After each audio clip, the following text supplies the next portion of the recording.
Hello दोस्तों, आपका स्वागत है हमारे यूट्यूब चैनल सीधा ऑनलाइन क्लासेस 0.2 पर। तो आज से मैं बताने जा रहा हूँ बीबीडी गैस पेपर 2024 के लिए। जो बच्चा 2024 में एग्ज़ाम देगा उसके लिए मैं ऑब्जेक्टिव बताने जा रहा हूँ। आइए देखते हैं, बोर्ड पर दिया गया है सवाल। पहला चैप्टर है वास्तविक संख्या। चलो वास्तविक संख्या से पहले स्टार्ट करते हैं। देखो, पहला क्वेश्चन है कि यदि पी और क्यू दो अभाज्य संख्या है तो उसका मोसो क्या होगा। तो देखो, अभाज्य संख्या हो या विषम संख्या हो, उसका मोसो हर हमेशा कितना होता है? एक होता है। इसलिए इसका आंसर कितना हो जाएगा? एक हो जाएगा। याद रखना पड़ेगा इसे। इसका हम पूरा डिटेल से तो सभी संख्या के प्रकार हम बता दिए हैं पिछले वीडियो में, जाके देख लीजिए पार्ट 1 में। आइए 2 नंबर सवाल है कि निम्नलिखित में कौन सी सबसे छोटी प्राकृत संख्या है। तो प्राकृत संख्या किसे कहते हैं? गिनती की संख्या को हम क्या कहते हैं? प्राकृत संख्या कहते हैं। प्राकृत संख्या सबसे छोटी प्राकृत संख्या कौन होगा? तो प्राकृत, देखो 2 नंबर का डिटेल कि सबसे छोटी प्राकृत संख्या कौन है। तो गिनती की संख्या को हम प्राकृत संख्या कहते हैं। 1 हो गया, 2 हो गया, 3 हो गया, 4 हो गया। ये सब क्या हो गया? ये सब प्राकृत संख्या हो गया। तो बताओ सबसे छोटी प्राकृत संख्या कौन है? तो सबसे छोटी प्राकृत संख्या 1 है। इसीलिए इसका 2 का आंसर कितना हो जाएगा? ये सी नंबर हो जाएगा। उसके बाद देखो संख्या कितना है? 12, 15, 21 का मोसो क्या होगा? तो 12, 15, 21 का मोसो, तो चलो 3 नंबर यहाँ बनाते हैं। 3 नंबर देखो 12, 15, 21 का मोसो, तो यहाँ क्या करेंगे? पे मिटाते हैं। ठीक, देखो 3 नंबर, तो 12 और 15 और 21, इसका एलसीएम सीधा सीधे निकाल लेंगे। ठीक, कितना इसका है? 2 छक 12, 2 से नहीं सॉरी 3 से खा जाएगा। ठीक, 3 छक 12, 3 पचे 15, 3 सत 21। अब खाएगा यहाँ और मोसो होगा। सॉरी इसका मोसो 15 एवं 21 का मोसो क्या होगा? देखिए इसका मोसो निकालेंगे। सबसे छोटी संख्या से भाग देंगे बड़ी संख्या। बड़ी संख्या कितना है? 21 है, भाग देते हैं। ये 3 नंबर सवाल है। तब 12 एक 12, यहाँ खा जाएगा 12 हो जाएगा। यहाँ 11 में से 2 गया 9, ये कट गया। अब 9 से भागेंगे कितना में? ये 12 में देंगे। तब 12 से एकदम खाएगा 9, तब 12 में से 9 कितना बचा? 3 से फिर भाग देंगे 9 में, तो 3 तिया 9। देखो यहाँ कट गया। अब यही HCF से फिर भाग देंगे कितना में? 15 में दे देंगे भाग। 3 से भाग दिए कितना? 15 में दे दिए, तो 3 पचे 15, तो कट गया ये। तो इसका मोसो कितना हो गया? मोसो इसका 3 हो गया। इसीलिए इसका 3 का आंसर हो जाएगा ए नंबर ऑप्शन हो जाएगा। उसके बाद देखिए 4 नंबर, निम्नलिखित में कौन यौगिक संख्या है? बता, यौगिक संख्या किसे कहते हैं? भाज्य संख्या को ही यौगिक संख्या कहते हैं। भाज्य संख्या क्या कहते हैं? यौगिक संख्या कहते हैं। देखो 11 कौन संख्या है? अभाज्य संख्या है। 21 कौन सी संख्या है? 21 तो भाज्य संख्या है। यही तो है यौगिक संख्या, यही है बी नंबर यौगिक संख्या। 31 क्या है? ये अभाज्य संख्या है। 41 क्या है? अभाज्य संख्या है। पूछ रहा कि क्यों कौन सी यौगिक संख्या है? तो यौगिक भाज्य संख्या को ही यौगिक संख्या कहते हैं। उसके बाद आइए ये मिटाते हैं। उसके बाद आइए 5 नंबर, 18 तथा 72 का मोसो क्या होगा? फिर देखो मोसो निकालना होता है, अभी तुरंत बताएं मोसो। तो 18 से भाग दे देना है 72 में, 72 में भाग देना है। तो 18 चौक 72, एक कट गया। तो बताओ मोसो कितना निकल गया? मोसो 18 निकल गया। इसीलिए मोसो 18 निकल गया, इसीलिए 5 का आंसर हो जाएगा। देखो इसका ऑप्शन यहाँ लिखे हैं 18, 72, 9, इसका आंसर हो जाएगा कितना? 18 ना, इसका ए नंबर आंसर हो जाएगा। उसके बाद अगला क्वेश्चन कितना है? 6 नंबर है कि 64 का अभाज्य गुणनखंड में 2 का घातांक क्या होगा? क्या लिखा है कि 64 के अभाज्य गुणनखंड में 2 का घातांक क्या होगा? घातांक यानी घात पूछ रहा था। 64 को क्या करेंगे? खंड कर लेंगे। ठीक, तो 64 को ऐसे खंड कर लेंगे। कितना नंबर है? 6 नंबर है। ठीक, तो खंड कर लेंगे। 2 से देखो 2 3 6, 2 दूना 4, फिर 2 से ये 16 हो जाएगा यहाँ पर, फिर 2 से यहाँ 8 हो जाएगा, फिर 2 से यहाँ 4 हो जाएगा, फिर 2 से यहाँ 2 हो जाएगा। तो बोल रहा है घात क्या करेंगे? इसको ऐसे बना लेंगे। ठीक, तो 2 पर पावर कितना है? गिन लेंगे 1 2 3 4 5 6, तो 2 पावर कितना? हम 6 बैठा देंगे।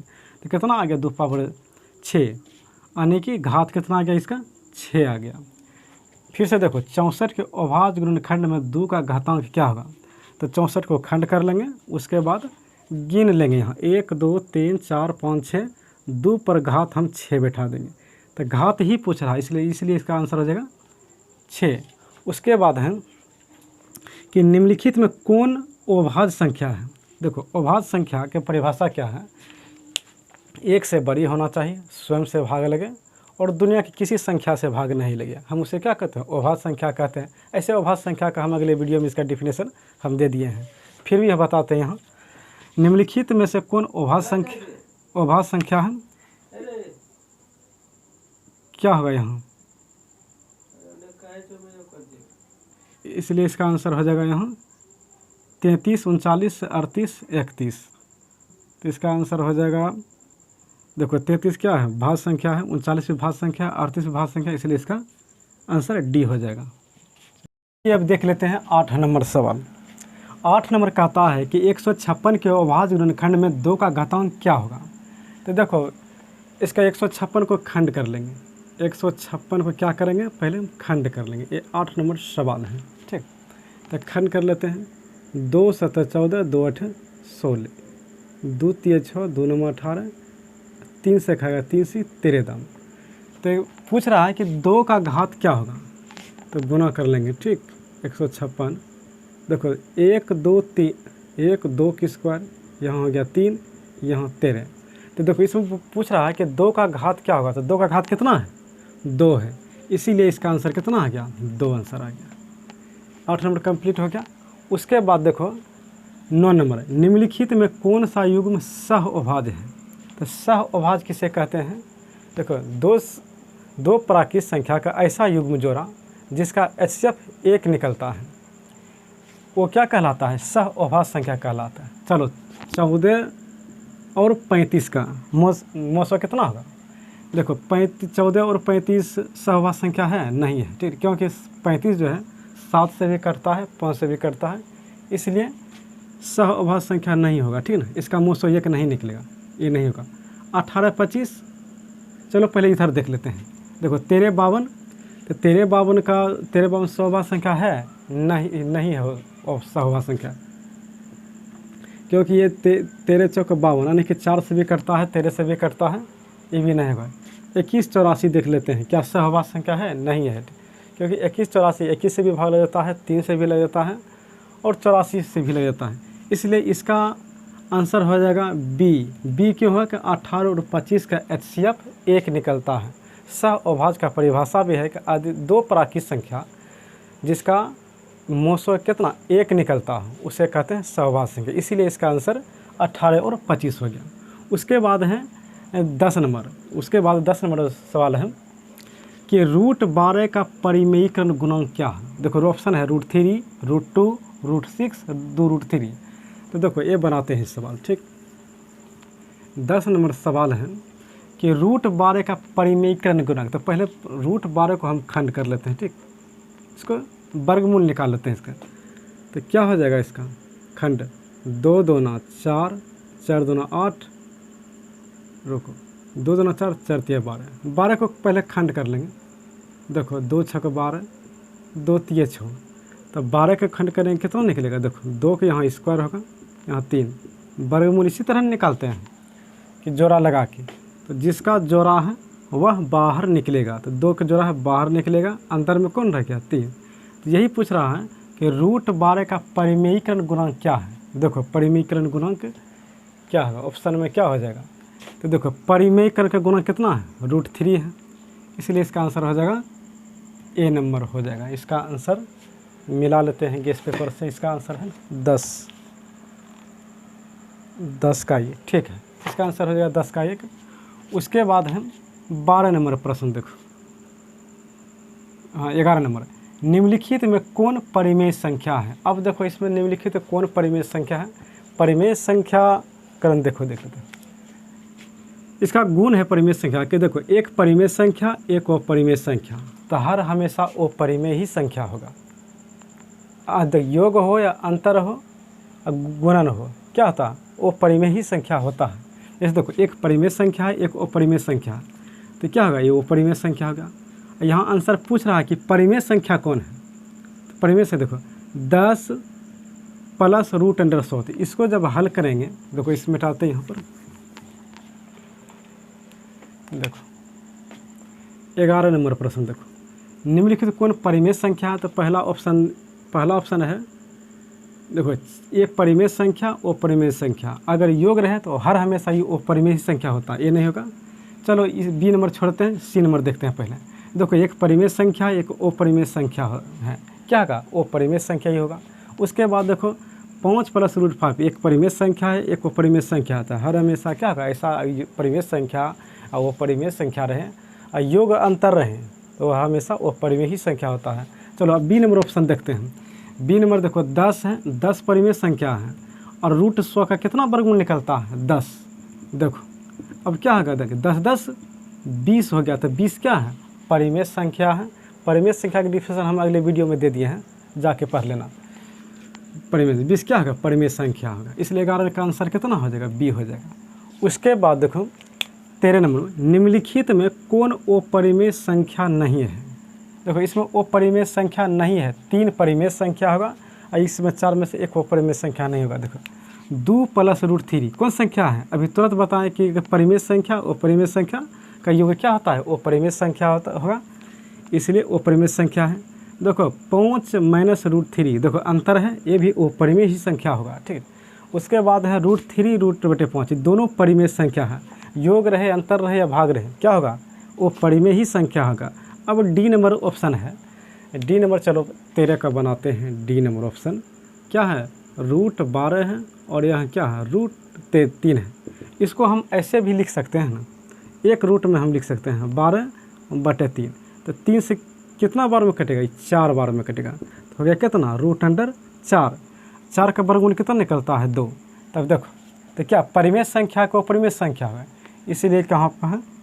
13 नंबर है ना, इसलिए क्या हो जाएगा इसका? ओ परिमेय संख्या यही नहीं होगा, क्योंकि ये परिमेय संख्या है। देखो 2 परिमेय संख्या है। चलो अब अगला प्रश्न देख लेते हैं, 14 नंबर, निम्नलिखित में किसका दशमलव प्रसार शांत है? देखो ये प्रश्न बहुत अच्छा है। इसमें क्या करना है, इसका एक नियम है कि किसी गुणनखंड, किसी अभाज्य गुणनखंड के हर में अभाज्य गुणनखंड 2 और 5 के अलावा तीसरा कोई संख्या नहीं रहना चाहिए। 2 और गुना 5 रहेगा तो समझ जाना कि कौन संख्या होगा? वो संख्या शांत होगा। और 2 और 5 के अलावा अगर तीसरा कोई संख्या है तो वो शांत होगा, ठीक है। तो इसे कैसे पता करना है इसको, चलो देख लेते हैं। 14 नंबर में हम पहला ऑप्शन ले लेते हैं, जैसे 15/16 है, 15/1600 है, इसको खंड करेंगे। देखो 3 × 5 = 15, यहाँ खंड क्या 16 को कैसे खंड करेंगे? चलो 16 को हम 100 लिख लेते हैं इसका। चलो 5 से काटते हैं, ये 5 से चलो 20 दाम कट गया ये, ठीक। तो बच गया कितना? 3/16 दूना 32 हो गया। खंड करते हैं 320 को खंड कर लेते हैं, ठीक, कहीं रफ कर लेते हैं। 320 को खंड कर लेते हैं, 2 से 160, 2 × 8 = 16, फिर 2 से 40, फिर 2 से 20, 2 से 10 और 2 × 5 = 10। देखो कितना गया इसको खंड करने पर? तब देखो इसको यहाँ पर 2 पावर कितना लिखेंगे? देखो 1 2 3 4 5 6, यहाँ 2 पावर 5 हो गया और गुना 5 पावर कितना घात 1 है, यहाँ लिख देंगे 2 पावर 6 और गुना 5 पावर x। नियम क्या था कि किसी संख्या के हर में 2 और 5 आना चाहिए और 2 और 5 के अलावा कोई संख्या नहीं होना चाहिए। 2 और 5 गुणनखंड में आ गया तो वो क्या होगा? वो उसका दशमलव प्रसार शांत होता है। तो चलो यहाँ तो यही तो हो गया, पहला ऑप्शन यही तो आंसर मिल गया कि प्रसार शांत होगा। आइए देख लेते हैं बी नंबर ऑप्शन, 19 210 को जब खंड करेंगे ना तो 2 और नहीं आएगा। देख लेते हैं इसका भी, चलो ये ऑप्शन मिटा देते हैं। चलो खंड कर लेना, बी नंबर जब खंड करेगा ना तो ऐसा मतलब हर में 2 और 5 नहीं आएगा, कर लेना खंड। अगर नहीं बनेगा तो कमेंट में लिखना, फिर से बताएंगे। उसके बाद देखो 16 नंबर, देखो 16 नंबर देखो सवाल क्या है, निम्नलिखित में किसका दशमलव प्रसार शांत है? देखो वही सवाल है यहाँ पर 17/81। चलो ऑप्शन ए ले लेते हैं पहले, क्या है 17/81, ऑप्शन ए ले लेते हैं। देखो 17/81 को हम खंड कर लेते हैं, 81 को हम खंड कर लेते हैं। 3 से करेगा 3 से 27 दाम आ गया, 3 9 17 सका 3 3 9 देखो तो कितना आ गया इसको 17 बटे 1 2 3 4 देखो हर में कितना है 3 4 आना चाहिए कितना 2 और 5 आना चाहिए, इसलिए क्या होगा ये प्रसार शांत नहीं होगा। उसके बाद देखो बी नंबर ऑप्शन चेक कर लेते हैं। चलो बी नंबर ऑप्शन चेक कर लेते हैं। बी नंबर क्या है 16 बटे 41 है, तो 16 41 का खंड होगा नहीं होगा, इसमें 2 और 5 आएगा हर में नहीं होगा, इसलिए ए भी ऑप्शन नहीं होगा। चलो सी नंबर देख लेते हैं। चलो सी नंबर ऑप्शन देख लेते हैं इसका 16 का। सी नंबर क्या है वो 13 बटे 45 है। तो देखो 13 45 को जब खंड करेंगे कितना होगा, चलो रफ में कर लेते हैं यहाँ पर 45 का खंड 3 से खाएगा 15 और 3 5 15। देखो यहाँ कितना आ गया 3 की स्क्वायर गुना 5, क्योंकि देखो यहाँ 3 की स्क्वायर लिख सकते हैं यहाँ 5 45 को देखो 45 को 1 2 यानी 3 की स्क्वायर 5, तो आना चाहिए कितना 5 के साथ साथ 2 आना चाहिए, इसलिए देखो 2 का अलावा क्या आ गया यहाँ पर 3 आ गया 3 लिए, इसीलिए क्या होगा ये भी प्रसार शांत नहीं होगा। चलो देखते हैं अब 19 बटे 80 को, ये भी देख लेते हैं। डी नंबर ऑप्शन देख लेते हैं। डी नंबर क्या है कि 19 बटे 80 है, खंड कर लेते हैं 19 बटे 80। तो चलो 80 को यहाँ खंड कर लेते हैं। चलो ये डी नंबर फिर से देख लेते हैं। 19 बटे 80 है, 80 को हम खंड कर लेते हैं यहाँ पर 2 से 40, 2 से 20, 2 से 10, 2 से 5। देखो खंड करने पे कितना आ गया 1 2 3 4 यानी 2 पर पावर 4 और गुना कितना आ गया देखो 5। यहाँ लिख देंगे 19, देखो यहाँ लिखते 19 बटे 2 पर पावर 4 गुना 5। देखो हम क्या बोले थे कि जो जिसका प्रसार शांत होगा तो हर में क्या होगा 2 और 5 आना चाहिए। तो देखो 2 और 5 आएगा, और जितना भी ये सबको हम खंड किए थे तो 2 और 5 नहीं आया था, इसलिए प्रसार शांत नहीं होगा।